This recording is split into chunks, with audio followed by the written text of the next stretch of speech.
Bonjour! Aujourd'hui, je vais vous révéler l'emplacement de ce balcon avec une vue imprenable sur Lisbonne.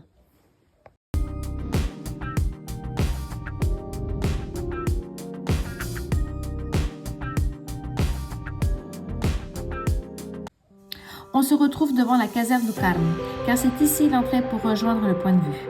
Pour commémorer son 107e anniversaire, la Garde nationale républicaine portugaise ouvre ses portes gratuitement jusqu'à la fin du mois de mai. Et je vous préviens tout de suite, le balcon tourné vers le Rossio, c'est pas la seule perle de ce musée. Allez, je vous montre.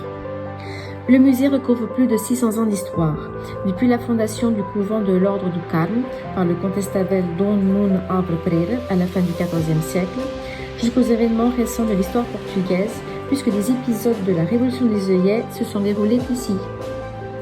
D'ailleurs, une des curiosités qu'on peut retrouver ici est la claquette de cinéma du film Capitães da Abril, qui reprend l'histoire de la Révolution des œillets. Et il y a encore d'autres objets issus de la journée du 25 avril 1975, et bien plus mythiques, comme le bonnet du capitaine Salgueiro et son microphone. On retrouve aussi des livres qui ont été troués par des balles lors de rafales lancées contre la façade pour obliger le professeur Marcel Caetano à capituler. Et même le fauteuil où le dictateur a passé de longues heures jusqu'à sa reddition.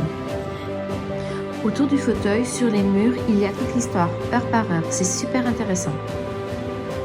Vous arrivez à imaginer ces places nord du monde, les chars, les soldats, Salgueiro qui fait les 100 pas avec son microphone. Et sans aucune transition, le musée a d'autres curiosités, comme le premier vinyle gravé au Portugal ou l'une des motos qui a escorté la reine Elisabeth II lors de sa visite au Portugal en 1957, appelée The Gentleman's Tower. Et la visite continue. À l'intérieur de la caserne, on peut voir à travers les fenêtres le couvent du Carmo sous différents angles.